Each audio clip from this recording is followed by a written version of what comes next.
नमस्कार विद्यार्थियों।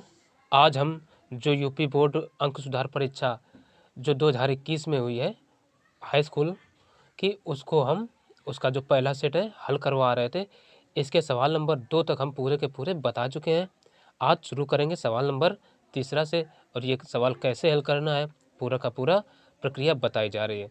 तो यदि इसका पहला भाग नहीं देखा है तो वो ज़रूर देख लेना, लिंक डिस्क्रिप्शन में है। तो और ये वीडियो बनेगा और इसका अगला भाग भी बनेगा, और जैसा कि मैंने कहा था कि 3 वीडियो में मैं पूरा का पूरा कवर करूँगा। तो सवाल 2 तक बताए जा चुके हैं। तीसरा, अब देखिए तीसरा सवाल तीसरा सवाल कह रहा है कि सभी खंड कीजिए। अब इसका का नंबर आज हम हल करेंगे। कह रहा है समीकरण x square minus 7x plus 12 बराबर 0 के मूलों के व्युत्क्रम का योगफल ज्ञात कीजिए। तो ये हल करने से पहले मैं आज फिर कहना चाहूँगा कि यदि वीडियो पसंद आए तो लाइक ज़रूर करना, ना पसंद आए तो डिसलाइक कर देना, और चैनल पर पहली बार आए तो सब्सक्राइब भी कर लेना। और पसंद आए तो अभी करिए, ना आए तो बिल्कुल ना करिए। तो और हाँ, यदि चाहते हैं कि हमें अगला पार्ट भी मिले और भी इसके हम सॉल्यूशन प्रोवाइड करवाएंगे अगले पेपर्स के, तो उसके लिए आप चैनल को सब्सक्राइब भी कर लें, तभी बात बन पाएगी। तो तीसरे का जो सवाल है वो कह रहा है, ये सवाल दिया गया है तो अब हम इसको क्या करेंगे, सबसे पहले लिखेंगे हल, और हल करने में केवल समीकरण जो दिया है ये लिख लेंगे। अब कहा है मूलों के व्युत्क्रम का योगफल ज्ञात कीजिए। तो मूलों के व्युत्क्रम का योगफल ज्ञात करने के लिए हमें मूल पता होना चाहिए। तो मूल हम पहले ज्ञात करेंगे। मूल कैसे ज्ञात करेंगे? अब ये सवाल कह रहा है समीकरण यानी 12 कैसे गुणनखंड करो कि उनको जोड़ा जाए तो 7 आ जाए। तो इनके हम करेंगे गुणनखंड, यानी एक्स स्क्वायर, ठीक। अब देखो 4 3 12, 4 3 7 हो जाएंगे, यानी माइनस के 4x माइनस का 3x प्लस के 12 बराबर 0, ठीक। ये हो जाएगा। अब क्या करो, इतने से x कॉमन ले लो, तो x कॉमन तो अंदर बचेगा x माइनस का 4, यहाँ से -3 कॉमन तो x माइनस का 4 बराबर 0। और एक चीज़ ध्यान रखिए, जो ये ब्रैकेट बनता है वही ये वाला भी बनता है, तो सेम दोनों हो गए। तो इन दोनों को हम लिख लेते हैं, एक बार x माइनस 4 और एक ब्रैकेट में x माइनस 3 बराबर 0, यानी कॉमन लेकर के ऐसा किया। अब यहाँ से हम करेंगे, यदि x माइनस 4 बराबर 0, तो x बराबर कितना आ जाएगा 4। एक तो x का मान हमारा ये आ गया, और एक इसको ले लेते हैं, यदि x माइनस 3 बराबर 0, तो x बराबर कितना आ जाएगा 3, यानी दोनों x के मान आ गए। तो यही जो x के मान होते हैं यही होते हैं हमारे मूल। तो कह सकते हैं अतः दो मूल बराबर आ गए 3, 4, ये आ गए। अब कहा है मूलों के व्युत्क्रम का योगफल ज्ञात कीजिए। तब ये देखो, तब मूलों के व्युत्क्रम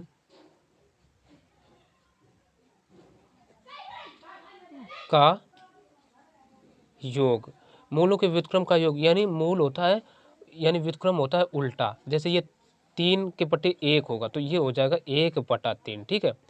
और प्लस ये 4 है, 4/1 होगा, लेकिन 1 लिखा नहीं जाता, तो ये हो जाएगा 1/4। अब इनका हम योग करेंगे तो देखो, 4 का इधर गुणा 4 एकम 4 प्लस 3 का इधर 3 एकम 3, और नीचे नीचे का 3 चौको 12, तो ये आ जाएगा 4 3 7/12, और यही हो जाएगा इस सवाल का आंसर, ठीक। अब देखेंगे इसका अगला सवाल। अगला सवाल कह रहा है अभाज्य गुणनखंड विधि द्वारा 96 और 404 का महत्तम समापवर्तक यानी एचसीएफ ज्ञात कीजिए। तो हम क्या करेंगे, प्रश्न संख्या 3 यहीं पर डालेंगे, 3 का खा है, ठीक। अब किन किन संख्याओं का पूछा है, और गुणनखंड खंड विधि द्वारा पूछा 96 और 404 का। तो हम पहले 96 के करेंगे इधर गुणनखंड, ठीक। इधर लिखा हमने 96, ठीक। अब 96 सब अभाज्य गुणनखंड करना है ना, तो अभाज्य गुणनखंड पहली अभाज्य संख्या 2 होगी, 2 से भाग चला जाएगा इसमें, तो 2 से काटो 2 चौको 8, 1 बचा, इधर हो गए 16, 2 अट्ठे 16, फिर 2 से काटो, 2 दूना 4, 2 चौको 8, फिर 2 से काटो, 2 एकम 2, 2 दूना 4, फिर 2 से काटो, 2 छंग 12, फिर 2 से काटो, 2 तियां 6, अब कटेगा ये 3 से, ठीक। और 404 है, 404 को भी यहीं हम लिख लेंगे, इसको भी काटेंगे 2 से, तो 2 दूना 4, 2 दूना 4, अब 2 से फिर काटो, 2 एकम 2, 0, फिर 2 एकम 2। अब 101 ये संख्या आ गई हमारी अभाज्य, ठीक है, इसमें भाग नहीं जाएगा। 101 देखे होंगे कोई पहाड़ा में नहीं आता है, तो अब ये सीधे 101 से ही कटेगी संख्या। तो अब ये क्या हो जाएगा, यहाँ 96 है, तो 96 बराबर कितना आ गया, देखो 1 2 3 4 5 बार 2 आया, तो लिखेंगे 2 गुणा 2 गुणा 2 गुणा 2 और गुणा तब 3 आया, और 404 बराबर क्या आया, 2 गुणा 2 और गुणा 101 आ गया। अब पूछा क्या, HCF, हमें पता है HCF बराबर क्या होता है, जो सब में मिल रहा हो, जितने गुणनखंड हुए हैं, तो पहले देखो 2 इसमें भी है तो लिख लिया, फिर 2 इसमें भी है, ये भी लिख लिया 2, अब इसमें 2 है, इसमें 101 है, यानी अब ये कुछ नहीं मिल रहा है, जो चीज़ मिलता है वही लिखते हैं, जो ना मिले उसको छोड़ देते हैं। तो हम कह सकते हैं इसलिए HCF बराबर हो जाएगा 2 दूना 4, और यही हो जाएगा इस सवाल का आंसर, ठीक। तो अब देखेंगे 3 का गा नंबर अगले पृष्ठ पर। अब गा नंबर यहाँ सवाल है जो वो कह रहा है, एक लंबवृत्तीय शंकु के आधार का व्यास 21 सेंटीमीटर तथा उसकी तिर्यक ऊंचाई 13.5 सेंटीमीटर है, इसका संपूर्ण पृष्ठ ज्ञात कीजिए। तो इसमें हम एक सिंपल सा चित्र बना लेते हैं, ठीक है। कह रहा है शंकु है, एक लंबवृत्तीय शंकु है, ये एक शंकु बना लिया, ठीक। अब कह रहा है जिसके आधार का व्यास कितना है, आधार का व्यास है ये 21, यहाँ से यहाँ तक का पूरा दे दिया 21, और का तिर्यक ऊंचाई 13.5 है, यहाँ से यहाँ तक, ठीक। तो कह रहा है इसका संपूर्ण पृष्ठ ज्ञात कीजिए। तो देखो संपूर्ण पृष्ठ ज्ञात करने का सूत्र क्या होता है, यानी हमें आधार का क्षेत्रफल चाहिए और शंकु का वक्र पृष्ठ का क्षेत्रफल चाहिए। तो अब यहाँ पर जो चीज़ें दी गई हैं वो हम लिख लेंगे। देखो हमें पता है एल क्या होती है, तिरछी ऊंचाई, यानी एल बराबर है 13.5 सेंटीमीटर, ठीक। फिर क्या है, आधार का व्यास कितना 21, इसलिए त्रिज्या आर बराबर कितनी हो जाएगी, व्यास की आधी त्रिज्या होती है, तो ये हो जाएगा 21/2 सेंटीमीटर, ठीक। अब हमसे पूछा है तो इसका संपूर्ण पृष्ठ ज्ञात कीजिए, तो संपूर्ण पृष्ठ का सूत्र लगा दो। तो शंकु का संपूर्ण पृष्ठ का सूत्र होता है, शंकु का संपूर्ण पृष्ठ, संपूर्ण पृष्ठ बराबर होता है, देखो पहले तो इस शंकु का वक्र पृष्ठ यानी पाई आर एल, ठीक, प्लस ये आधार कैसा होता है, उसका वृत्ताकार होता है, तो इसका क्षेत्रफल भी हो जाएगा, ठीक, यानी पाई ये आर स्क्वायर ये हो जाएगा। अब रख दो मान, यहाँ पर हम क्या करेंगे, दोनों से पहले तो हम चाहें तो पाई कॉमन ले सकते हैं, यदि ना लें तो कोई ज़रूरी नहीं। यहाँ रखो पाई का मान कितना 22/7 इंटू आर देखो कितना है 21/2, ठीक, इंटू एल कितना है 13.5, ठीक है ना, 13.5, ठीक, प्लस पाई आर स्क्वायर, पाई का मान यहाँ हम रखेंगे 22/7 इंटू आर कितना है 21/2 इंटू 21/2, ये हो जाएगा। अब देखो कैलकुलेशन कराने के लिए हम यहाँ से 22/7 और 21/2 इसे कॉमन ले लें तो ये अच्छा रहेगा, ठीक। तो देखो 22/7 इंटू 21/2 ये कॉमन लिया तो अंदर कितना बचेगा, ये बचेगा 13.5 इधर, ठीक, और इधर से एक क्या आ जाएगा केवल 21/2, क्योंकि इधर से कॉमन जो आया ना एक ही आया, तो ये कॉमन हम यहाँ ले लेते पाई आर तो ज़्यादा अच्छा रहता। ठीक, हालांकि यहाँ लिया आकर के कोई दिक्कत नहीं। अब देखो इस 2 से हम इसको काटेंगे तो 2 एकम 2, 2 एकम 2 11 आ गया, और 7 से इसको काटें 7 त्रिका 21, तो ये कितना हो जाएगा 11 तियाँ 33, ऊपर ऊपर का गुणा हो जाएगा तो 11 तियाँ 33। ठीक, इतना आ गया, और इनको एलसीएम ले लो, या भाई डिवाइड करना चाहो तो डिवाइड कर दो। ठीक है, तो हम डिवाइड ये कर ले रहे, तो 13.5 प्लस डिवाइड करो तो ये आ जाएगा 10.5, यानी 10.5 ऐड कर लो तो ये 33, और इनको ऐड करो तो देखो 5 5 10 10 की 0, अब फिर 3 और ये 0, एक हासिल 4, एक अंक पर दशमलव, और ये 1 1 2। ठीक है ना, 24 आ गया। अब इन सबका करा दो गुणा। ठीक, तो गुणा जब कराएंगे तो कितना आएगा, गुणा कराने पर आ जाएगा 792, और ये क्या है क्षेत्रफल है, संपूर्ण पृष्ठ यानी क्षेत्रफल ही होता है, तो ये आ जाएगा सेंटीमीटर स्क्वायर। ये हो गया इस तरीके से इसका आंसर। ठीक, अब देखेंगे इसका अगला सवाल क्या कहता है। अब देखो यहाँ पर थोड़ी जगह बची है, तो इसमें हम हल नहीं करेंगे, इसको छोड़ देंगे, अगले पृष्ठ में ये सवाल करेंगे जा करके कि पूरा का पूरा, क्योंकि इधर से सवाल खींच के बगल वाले यानी पीछे वाले पेज में नहीं जाना चाहिए, तो इसलिए ये हमें ऐसे करना है कि यहीं पर इसको छोड़ देते हैं, अगला सवाल अगले पृष्ठ पर ही करेंगे जा करके। अब तीसरे का घा नंबर इस तरीके से हम ऊपर डाल लेंगे, तीसरे का घा। ठीक, जो चीज़ दी है वो हम लिख लेंगे। तो देखो यहाँ पर क्या क्या दिया था, हमने पहले ही लिख रखा है, कार्यचित्र में पी एस अपान एस क्यू बराबर P T upon T R, तो वो हमने लिख लिया। और इसके अलावा दिया है कोण पी एस टी बराबर पी आर क्यू, तो कोण पी एस टी बराबर पी आर क्यू भी लिख लिया।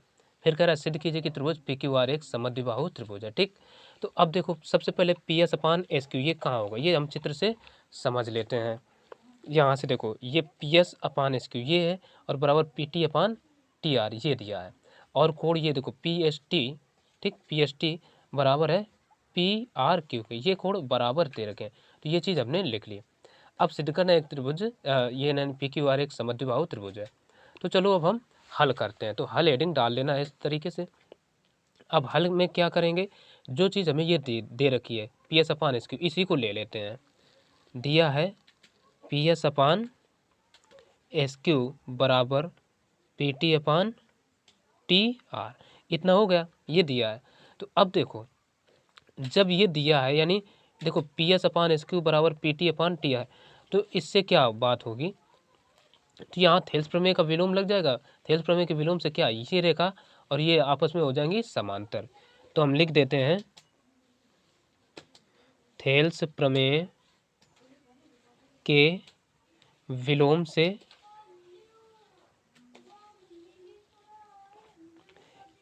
यानी ये कौन सी रेखा है एस टी समांतर हो जाएगी क्यू आर के। ठीक, समांतर हो गई, जब ये समांतर हो गई तो हम कह सकते हैं, इसलिए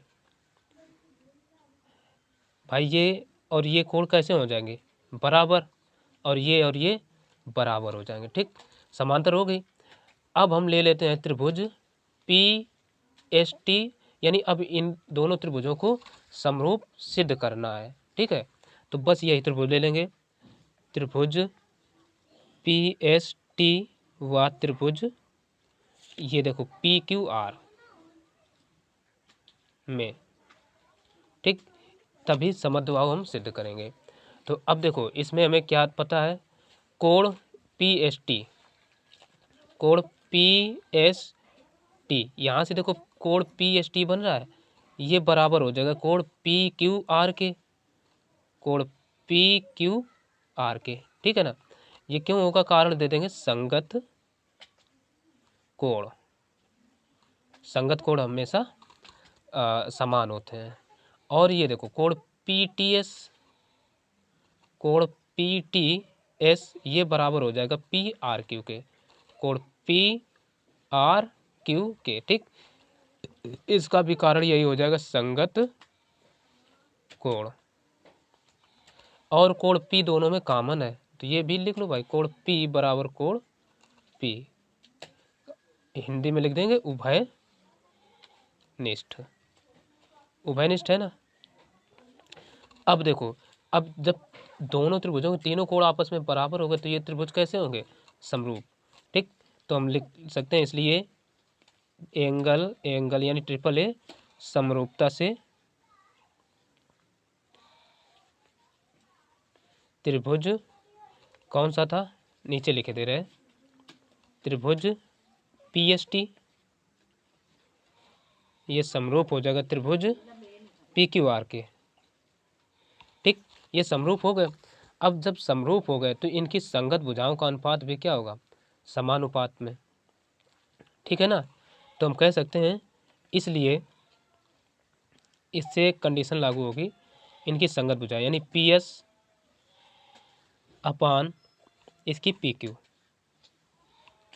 बराबर इधर से हो जाएगा, फिर देखो PS अपान PQ बराबर किसके, देखो पहली दूसरी, यानी इसका PS पहली दूसरी भुजा और इसकी फिर ST और इसकी QR लेंगे, ST अपान QR, अब फिर PT अपान PR, PT अपान PR, ये भुजाएं हमने ले ली।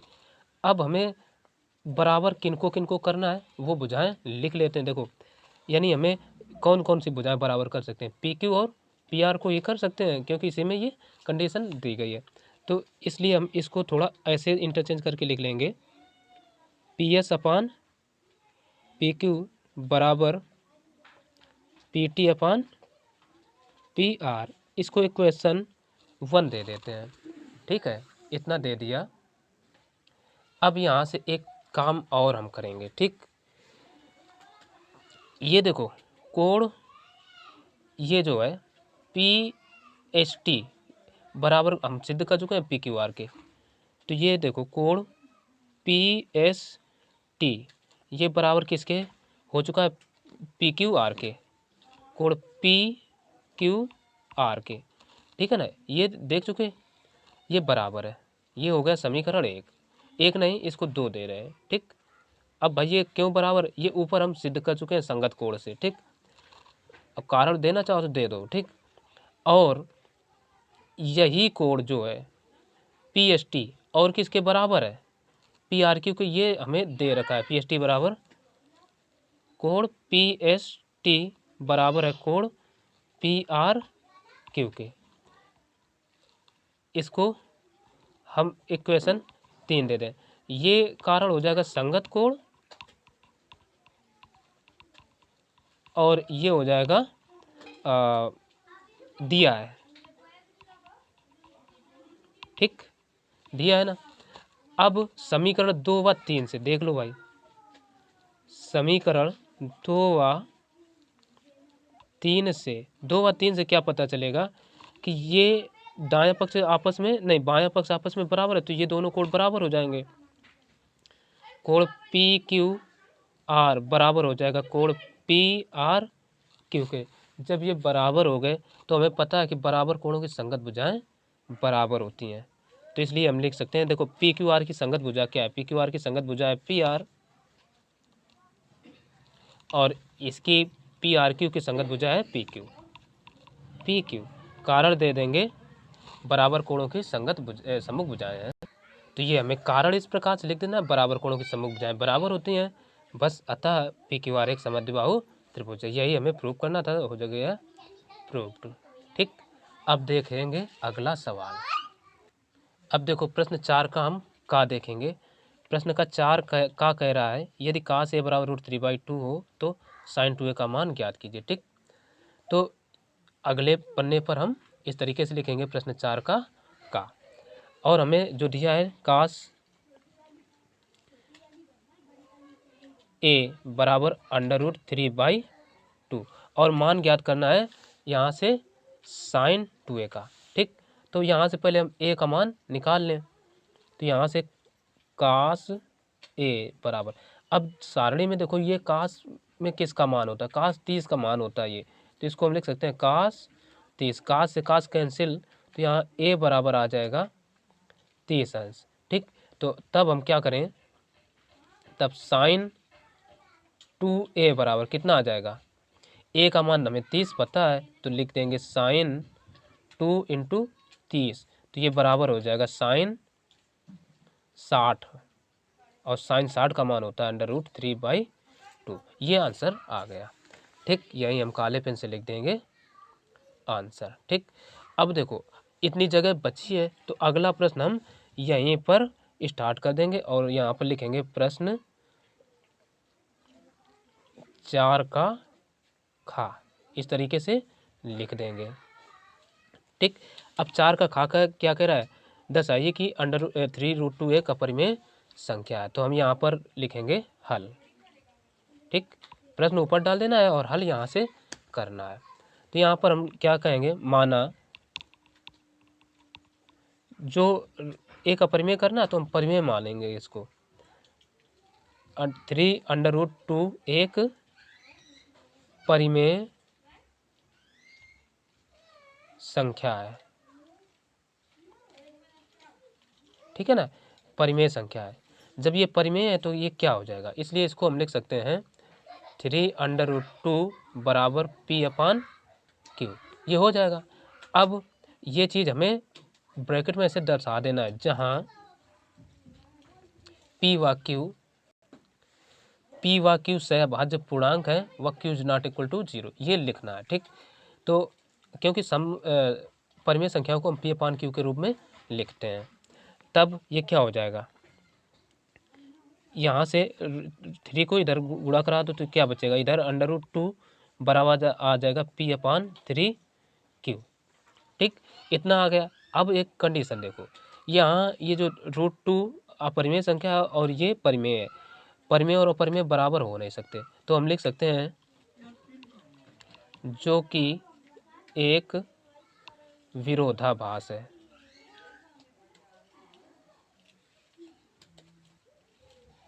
विरोधाभास है। ठीक है, इसलिए ये जो क्या है 3√2 एक परिमेय संख्या न होकर एक अपरिमेय संख्या होगी। अपरिमेय संख्या होगी। ठीक, ऐसे ये हो जाएगा प्रूव। ठीक, यहाँ हम लिख देंगे प्रूव्ड। ठीक है, अब देखो यहाँ पर जगह जो बची वो थोड़ी बची है, तो अब हम अगला प्रश्न यहाँ नहीं हल करेंगे, इसको छोड़ देंगे। ठीक, अगले पन्ने पर करेंगे जा करके। अब देखो 4 का ग में क्या कह रहा है, कह रहा है एक समबाहु त्रिभुज ABC की भुजा 2a है, प्रत्येक लंब शीर्ष की लंबाई ज्ञात कीजिए। तो सबसे पहले देखो हल करने में हम क्या करते हैं, एक समबाहु त्रिभुज बना लेते हैं। ठीक है, ये हमने इस तरीके से बना लिया एक समबाहु त्रिभुज, नाम दे देते हैं ABC। ठीक, और हमें ये पता होना चाहिए कि समबाहु त्रिभुज की प्रत्येक भुजा क्या होती है, बराबर। तो यानी ये 2a, तो ये भी क्या होगी 2a, और ये भी हो जाएगी 2a। ठीक, ये यहाँ से यहाँ तक की लंबाई 2a हो गई। अब कहा है उसके प्रत्येक शीर्ष लंब की लंबाई, यानी इस शीर्ष से सामने की भुजा पर एक लंब डालते हैं, इसी तरीके से यहाँ से इसमें एक लंब डालेंगे। ठीक, और इससे इसमें डालेंगे, नाम दे देंगे इसको, देखो इसका नाम दे हो गया D, इसका E, और इसको F कह दे रहे हैं। ठीक, ये F हो गया। ठीक, तो यहाँ से जो शीर्ष लंब होगा, इन तीनों शीर्ष लंबों की लंबाइयाँ बराबर होंगी, क्योंकि समबाहु त्रिभुज है और इनका प्रत्येक कोण 90 अंश का होता है, 60 अंश का होगा। तो इनके यानी यही माध्यिका भी होगी और शीर्ष लंब भी होगा। ठीक है। तो ये चीज़ हमें यहाँ पर समझ लेना है। तो बस हम ये चीज़ अब हम यहाँ थोड़ी दिखाई देते हैं। तो ये चीज़ जो कंडीशन होती है समबाहु त्रिभुज में, वो हमने लिख रखा है। चूँकि ABC एक समबाहु त्रिभुज है, इसलिए प्रत्येक शीर्ष लंब की माप समान होगी और प्रत्येक शीर्ष लंब की एक माध्यिका भी होगी। ठीक है। तो इसलिए क्या हो जाएगा, AD बराबर, यानी ये जो AD है ये BE और CF के बराबर होगा। ठीक। तो ये चीज़ हमने लिख लिया। अब क्या कहते हैं, ये माध्यिका होगा तो शीर्ष लंब भी होगा। तो ये कोण कितने अंश का, 90 अंश का होगा। तो अब जब जैसे ये लंबाई कितनी है 2, तो ये कितनी हो जाएगी यहाँ से यहाँ तक की, ये हो जाएगी A। ठीक। अब हमें देखो लंब और आधार का मान पता है, नहीं कर्ण का मान पता है, इसका पाइथागोरस प्रमेय लगा करके निकाल लेंगे। तो लिखेंगे त्रिभुज ABD में, ABD में क्या करते हैं, ये कर्ण है, पाइथागोरस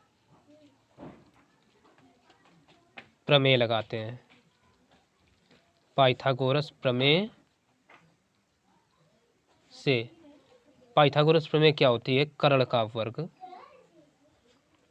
बराबर लंब का वर्ग प्लस आधार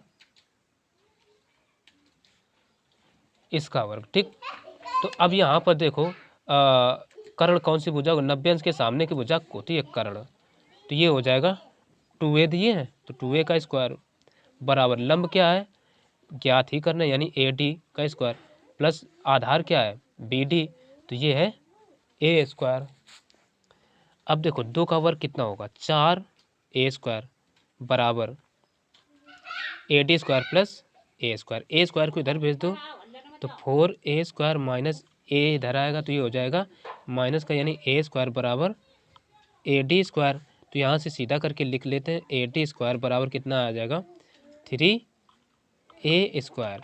अब इसका हम अगर AD का मान ज्ञात करना है तो ले लेते हैं वर्गमूल दोनों पक्षों का, तो इसलिए AD बराबर आ जाएगा √3A। ठीक है। अब यहीं से हम कह सकते हैं अतः प्रत्येक शीर्ष लंब की माप बराबर हो जाएगी AD बराबर BE बराबर CF बराबर √3A, ये हो जाएगी। तो आप अब देख सकते हैं ये आंसर हो गया। अब ये थोड़ी जगह बची है, तो इसमें अब हम इतने में हल नहीं करेंगे, अगले पन्ने पर बढ़ जाएंगे। ठीक है। अब देखो यहाँ पर अगला सवाल कह रहा है, एक समद्विबाहु त्रिभुज की रचना कीजिए जिसका आधार 8 सेंटीमीटर तथा ऊंचाई 4 सेंटीमीटर है। तो ये एक रचना है, तो रचना को अब हम करेंगे। ठीक है। पहला ये कौन सा नंबर है, 4 का घा नंबर है, तो ऊपर हम डाल लेंगे। देखो तो 4 के घा में क्या कहा है कि एक समद्विबाहु त्रिभुज की रचना कीजिए जिसका आधार 8 सेंटीमीटर तथा ऊंचाई 4 सेंटीमीटर। ठीक है। तो इसलिए हम क्या करते हैं, सबसे पहले यहाँ से देखो 8 सेंटीमीटर का और यहाँ तक 8 सेंटीमीटर का एक आधार हमने खींच लिया। ठीक।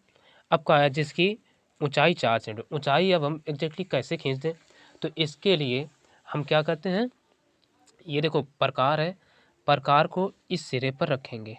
ठीक है ना, यहाँ पर, और ये आधे से अधिक दूरी लिया। ठीक। इस रेखाखंड का समद्विभाजक यानी लंब समद्विभाजक खींच देंगे ये, और ये नीचे की ओर भी ऐसे मारेंगे। ठीक। दोनों ओर मार लिया।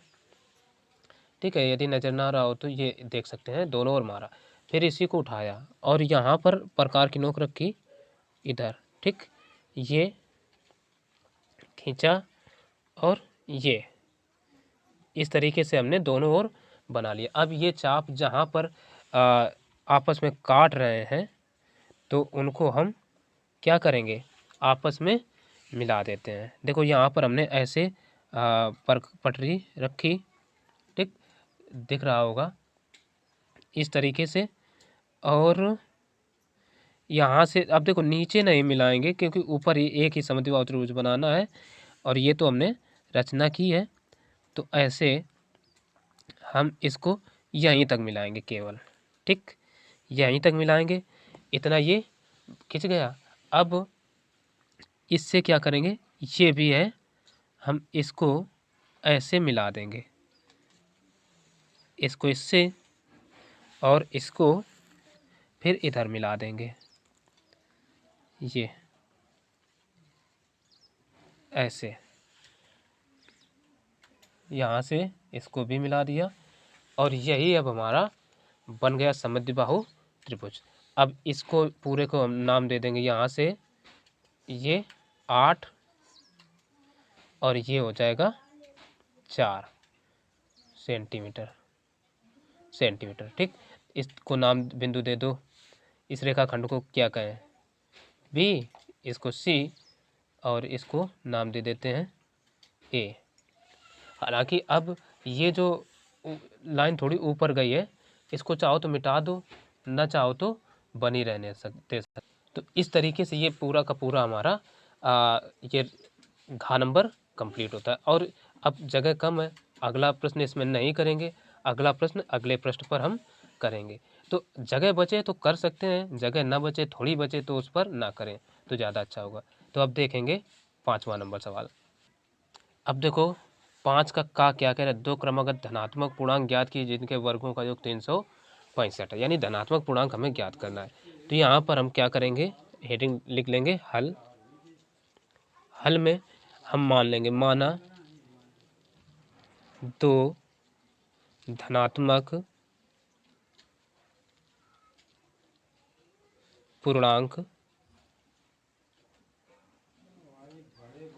बराबर ये x कामा दूसरा x प्लस 1, इस तरीके से हमने मान लिया। अब क्या कहा, जिनके वर्गों का योग 365 है, यानी यहीं से प्रश्न शुरू हो रहा है। तो हम लिखेंगे प्रश्नानुसार,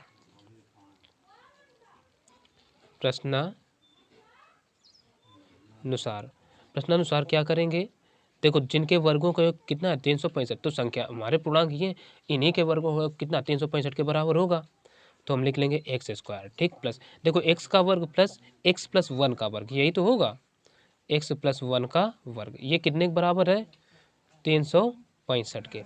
तो अब ये होल स्क्वायर इसका ओपन कर देंगे, तो ये आ जाएगा एक्स स्क्वायर प्लस ये एक्स स्क्वायर प्लस 1 प्लस का ये 2x, यानी 2ab का सूत्र लगा बराबर 365।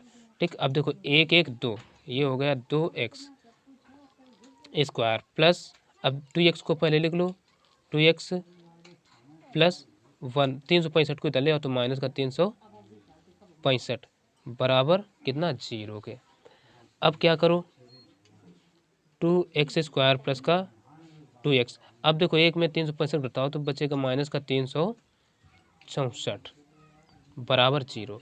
अब ये सवाल कह रहा है, यानी अब एक काम करें, 365 इनसे कॉमन ले लेते हैं, 2 कॉमन ले लेंगे तो अंदर बचेगा एक्स स्क्वायर प्लस का यहाँ से x माइनस का 2 से कॉमन का होता है भाग, तो भाग दे दो, 2 एकम 2, 1 बचा 2 अट्ठे 16 और 2 दूना 4 बराबर 0।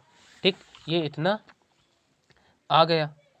अब 2 जो गुणा में है ना, इसको इधर हम भेज देंगे, तो ये बचेगा एक्स स्क्वायर प्लस का x माइनस 182 बराबर 0, 0 के बट्टे में आ जाएगा, 0 हो जाएगा। तो अब सवाल कह रहा है 182 के ऐसे गुणनखंड करो कि उनको घटाया जाए तो 1 बचे, ये माइनस से पता चलता है घटाने पर। तो हम गुणनखंड कर लेते हैं, यानी एक्स स्क्वायर प्लस का x माइनस के, देखो यहाँ पर ये गुणनखंड किए ही नहीं, तो इनके गुणनखंड हो जाएंगे 14 और 13 बनेंगे, ठीक है ना।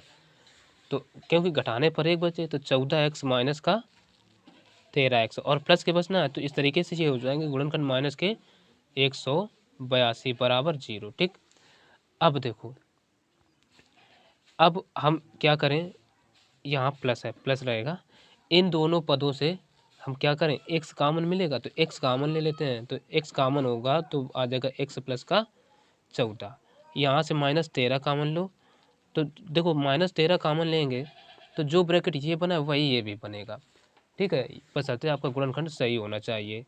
तो x प्लस के 14 बराबर 0, ये गुणनखंड बन जाएंगे। अब यहाँ पर देखिए ये और ये सेम है, तो इनको हम एक ब्रैकेट के अंदर लिख लेंगे, x प्लस का 14 और यहाँ से ये x माइनस का 13 बराबर 0। अब यहाँ से x का मान निकालेंगे तो करेंगे यदि x प्लस 14 बराबर 0 तो यहाँ से x बराबर आ जाएगा माइनस का 14। x बराबर माइनस का 14 है और हमने क्या ये धनात्मक पूर्णांक माना था, ये ऋणात्मक है तो यहाँ से ये हो जाएगा अमान्य। ठीक है ना। अब देखो इसको एक बार लेते हैं, यदि x बराबर नहीं x माइनस 13 बराबर 0 तो यहाँ से x बराबर कितना आ जाएगा 13। ये x बराबर 13 आ गया, ये मान लो धनात्मक है ना, तो बस यहीं से हम कह सकते हैं अतः दो धनात्मक पूर्णांक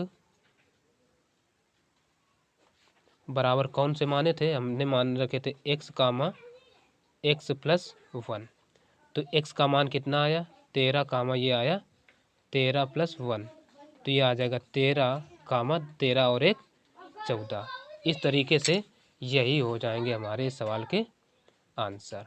ठीक, अब देखेंगे इसका अगला सवाल।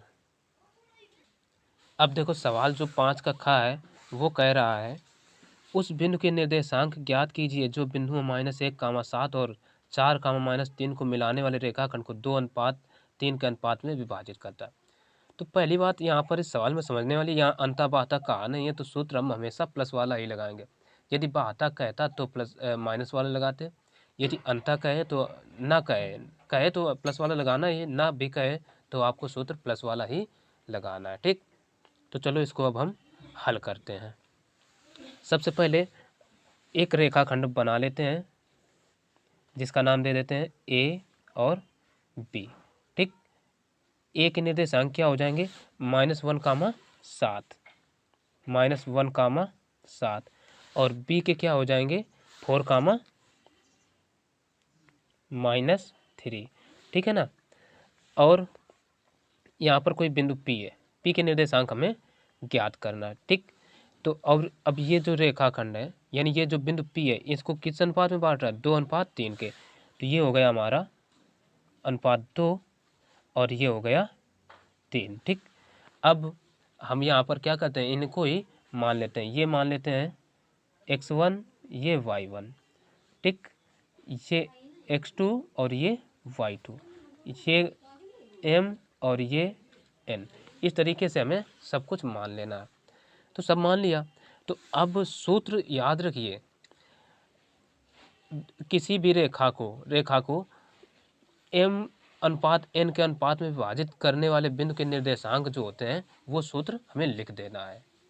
बराबर होते हैं, देखो m x2 plus n x1 अपान m प्लस n कामा m y2 plus n y1 अपान m प्लस n, ये निर्देशांक होते हैं। तो बस इसी में रख दो मान। m का मान कितना है 2 तो हम लिखेंगे 2 इंटू x2, यानी ये मान हम सब के रख लेते हैं। तो यहाँ पर इन सब के हमने मान रख दिया। देखो m का मान कितना दे रखा है 2 इंटू x2 का मान है 4 प्लस n का मान 3 और इंटू x1 का मान देखो यहाँ से -1 अपान m प्लस n यानी 2 प्लस 3। अब फिर m का मान यहाँ पर देखो कितना है 2 इंटू यहाँ y2 है, y2 का मान -3 रख दिया प्लस n का मान 3 इंटू y1 का मान यहाँ से देखिए 7 है अपान m प्लस n यानी 2 प्लस 3। अब क्या करो इनको थोड़ा और आगे कैलकुलेट कर लो, तो 4 दूना 8 -3 एकम 3 अपान 3 2 5 कामा यहाँ से आ जाएगा 2 तियाँ यानी -6 प्लस 3 सत्ते यहाँ हो जाएगा 21 अपान 3 2 5। तो अब देखो 8 में 3 गए बचे 5/5 काम इधर आ जाएगा 21 में 6 घटा दो तो बचेगा 15/5। तो 5 एकम 5 5 टाइम 15, तो ये निर्देशांक आ गए 1 कामा 5 टाइम 15 यानी 3। ठीक, यही हो जाएंगे आंसर।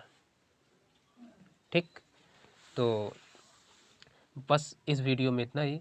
आगे के जो भाग आएंगे वो अगले वीडियो में बताएंगे आगे के सवाल, और लिंक डिस्क्रिप्शन में मिलेगी।